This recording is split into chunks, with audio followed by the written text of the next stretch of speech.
ലോകത്തിലെ ഏറ്റവും വലിയ അണക്കെട്ട് നിർമ്മിക്കുന്ന പ്രഖ്യാപനത്തിനു പിന്നാലെ സൗരോർജ്ജം ഉദ്ദേശിച്ചുള്ള മറ്റൊരു പദ്ധതി കൂടി പ്രഖ്യാപിച്ചിരിക്കുകയാണ് ചൈന.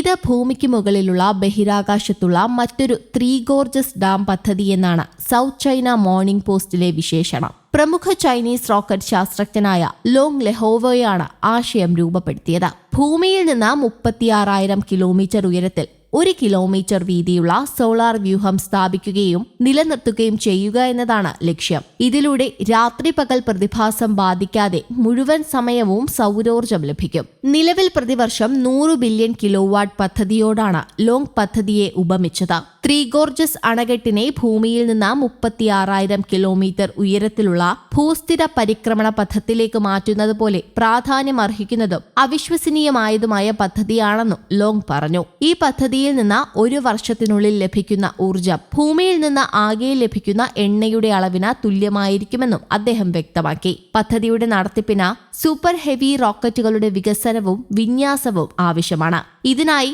ചൈനയുടെ ബഹിരാകാശ സാങ്കേതിക മികവ് വരും വർഷങ്ങളിൽ വൻ കുതിച്ചുചാട്ടം നടത്തേണ്ടി വരും. എന്നാൽ ഈ ആശയം മുൻപും അവതരിപ്പിക്കപ്പെട്ടിട്ടുണ്ട്. ബഹിരാകാശത്തെ അടിസ്ഥാനമാക്കിയുള്ള സൗരോർജ്ജ നിലയങ്ങൾ ഭൂമിയുടെ ഭ്രമണപഥത്തിൽ സൂര്യനിൽ നിന്ന് ഊർജം ശേഖരിച്ച ഭൂമിയിലേക്ക് അയക്കുന്നതിനെ അന്താരാഷ്ട്ര തലത്തിൽ ഊർജ മേഖലയുടെ മാൻഹട്ടൻ പദ്ധതി എന്നാണ് വിളിക്കുന്നത്. എങ്കിലും ഇത് യാഥാർത്ഥ്യമാക്കുന്നതിനുള്ള ഏറ്റവും ആദ്യത്തെ പദ്ധതി മുന്നോട്ട് വെക്കുന്ന രാജ്യം ചൈനയാണ്. അതേസമയം ഇന്ത്യയുടെ അതിർത്തിയോട് ചേർന്ന് ബ്രഹ്മപുത്ര നദിയിൽ ലോകത്തിലെ ഏറ്റവും വലിയ അണക്കെട്ട് നിർമ്മിച്ച ഹിമാലയൻ സംസ്ഥാനങ്ങളിൽ ഭീഷണി സൃഷ്ടിക്കാൻ ചൈന ശ്രമിക്കുകയാണ്.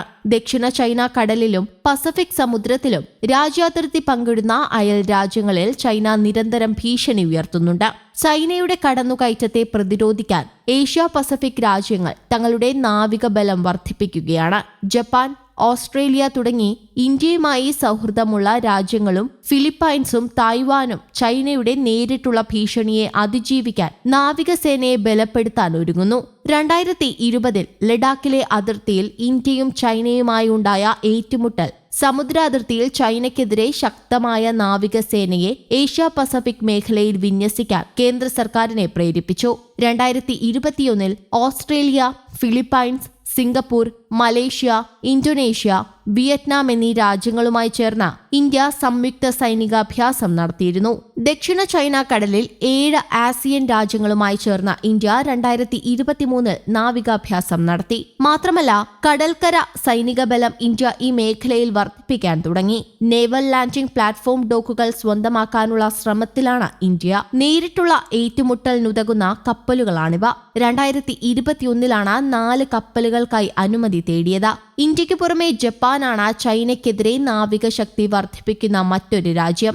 Japan ground self defence force 10 landing ക്രാഫ്റ്റുകൾ സ്വന്തമാക്കാൻ ഒരുങ്ങുകയാണ്. 3500 ടണ്ണിന്റെ ലോജിസ്റ്റിക് സപ്പോർട്ട് വെസലുകൾ, 2400 ടണ്ണിന്റെ ലാൻഡിംഗ് ക്രാഫ്റ്റ് യൂട്ടിലിറ്റി, ചെറിയ 4 മാനുവൽ സപ്പോർട്ട് വെസലുകൾ എന്നിവയാണ് ജപ്പാൻ സ്വന്തമാക്കാൻ പോകുന്ന യുദ്ധക്കപ്പൽ പട.